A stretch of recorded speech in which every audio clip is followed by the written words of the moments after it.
Hello students, this is the second video of biotechnology in which we are doing the most important question page by page from the NCERT. Now let us look the important question from page number 198. So from this para, very important question is asked, name the technique of isolation of DNA fragments. The technique for isolation and separation of DNA fragment is gel electrophoresis. Direct question will not be asked, explain gel electrophoresis, but a question will come, explain the technique of isolation and separation of DNA fragments. So answer would be gel electrophoresis. Now in gel electrophoresis, we take a agarose gel matrix and we put the negatively charged DNA on this agarose gel. Now we apply electric field here and we know that DNA is negatively charged. So one will act as anode, which is shown here, and one will act as cathode. So since DNA is negatively charged, it will move towards the positively charged anode. So one part of the agarose gel matrix will act as anode and another part will act as cathode. DNA is negatively charged, so it will move towards the positively charged anode. Now smaller the DNA, more fast it will move towards the negatively charged anode, and larger the DNA particle size, it will take time to reach up to the anode, and this is known as sieving effect.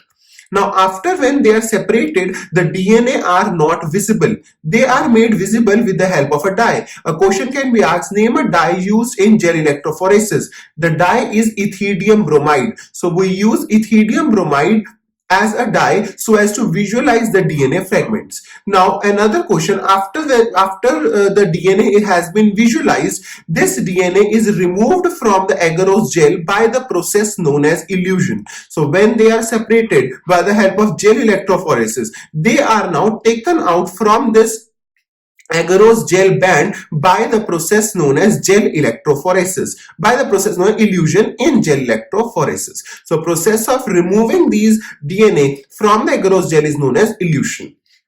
Now, if we move down here, very important question from the cloning vector is asked, name two commonly used vectors. See, plasmid and bacteriophage are the two commonly used vector in biotechnology. So two examples of vector are plasmid and bacteriophage.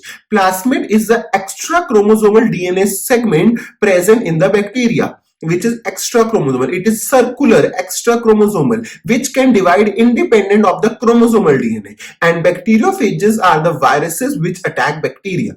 So these are the two commonly used vectors in biotechnology. Now moving on to page 199, very important question are asked from this page. This is a 5 marks long question. Explain feature of cloning vector, and various small questions are also asked, which we will discuss now. First of all, if we look at this diagram, see, if we have a close look at this diagram is of a vector PBR322. So this vector has many features. For example, the first thing this vector has is ori. Ori means origin of replication. It is the segment of the DNA from which the replication starts. And very important is that the ori contain copy number. Suppose this vector, which is PBR322, its vector contain copy number of, if its ori contain copy number of 4.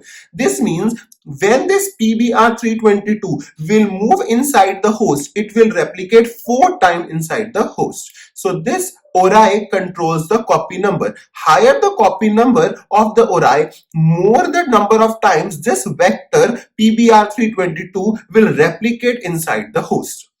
Now let us look at the second feature. So you can see here various genes are represented. For example, TTR, this is tetracycline resistant gene. This is ampicillin resistant gene.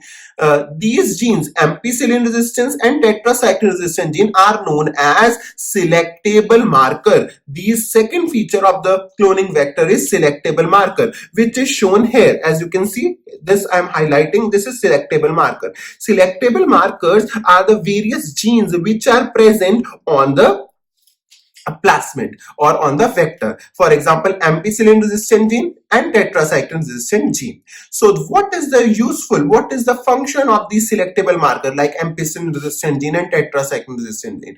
These genes help in selection of transformant from the non-transformant. Now, what do you mean by transformant and non-transformant? Transformant is any organism in which we have inserted the foreign DNA. So that means that is non-transformant. And though that organism in which we have not inserted any foreign DNA, it is the non-transformant. Now we will look how the selectable marker help in selection of transformant from the non-transformant afterwards. Now first let us look at the third feature. The third feature is the cloning site. You know this tetracycline resistant gene and ampicillin resistant gene, which are the selectable markers. They are present on some site. For example, tetracycline resistant gene is present on BAM H1 site, and ampicillin resistant gene is present on PVU1 and PST1 site. So these sites where the selectable markers are present, these are known as cloning sites. Or we can also say that cloning sites are the sites where the restriction enzyme cut. Now let us study the very important question that how does the selectable marker help in selection of transformant from the non-transformant. For example, if on this BAM H1 site tetracycline resistant gene is present, if on this BAM H1 site we insert a foreign gene, now if we insert a foreign gene, this would become transformant. Now when we have inserted a foreign gene at the BAM H1 site, this whole organism, this whole plasmid will lose the tetracycline resistance. It will lose its tetracycline resistance, and so transformant has lost the tetracycline resistance because on the BAM H1 site we have inserted a foreign DNA. But on the other hand, the non-transformant still has the tetracycline resistant gene because in non-transformant we have not inserted any foreign DNA. Now if we spray tetracycline on both transformant and non-transformant, what will happen? The transformant will die because in the transformant organism we have removed the BAM H1 site and inserted the foreign gene, so it has lost its tetracycline resistance. So the transformant will die, whereas non-transformant, because in non-transformant we have not inserted anything, it will survive. This is how the cloning or the selectable marker help in selection of transformant from the non-transformant.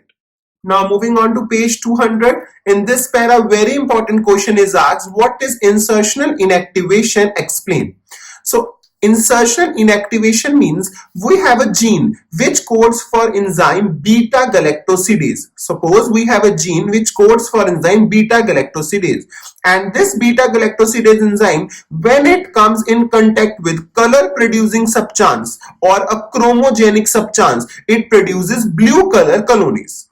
I am again repeating. Suppose we have a gene which produces the enzyme beta galactosidase, and this beta galactosidase, when it's come in contact with a chromogenic substance, it produces blue color colonies. Now if we insert a foreign DNA in the gene which codes for beta galactosidase, so now the recombinant will not produce the enzyme beta galactosidase because of the gene which produces beta galactosidase. Instead of that, we have inserted a foreign DNA. So the recombinant will now not produce the enzyme beta galactosidase, so it, when combines with a color producing substance, it will produce no color, whereas a non-recombinant or non-transformant will produce blue color because in non-transformant we have not put a foreign DNA, it is still producing beta galactosidase. So this is known as insertion inactivation, that on inserting a foreign DNA into the gene we have inactivated the enzyme. This process is known as insertional inactivation. Now moving on to the page 200 under the heading vector for cloning in plants and animals. Here a very important question is asked. Here we are given about two vectors. One vector is Agrobacterium tumefaciens and other is retrovirus. Agrobacterium tumefaciens is used as vector in plants, whereas retrovirus is used as vector in animals. Now Agrobacterium tumefaciens, when it it is a pathogen. It causes diseases in dicot plants. Now, how it causes diseases in dicot plant? It delivers its tumor inducing plasmid into the plant, and it changes the normal cell of the plant into the cancerous cells.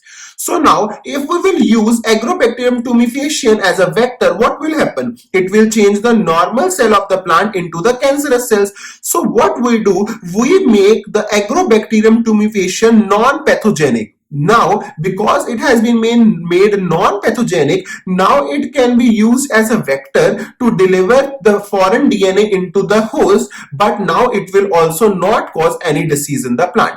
So the Agrobacterium tumefaciens is made non-pathogenic, means it is made disease-free, so that it can be used as a vector, and now it will not cause any disease in the plant. Similarly, retrovirus also transforms the normal cell into cancerous cells. Now again, what we do, we make the vector of retrovirus non-pathogenic. In NCERT, the word is given disarm. We disarm the pathogen and make it non-pathogenic, so that now retrovirus can be used as vector. So in both cases, Agrobacterium tumefaciens and retrovirus, we make the vector non-pathogenic, so that it does not change normal cell into cancerous cell, and still it can be used as a vector.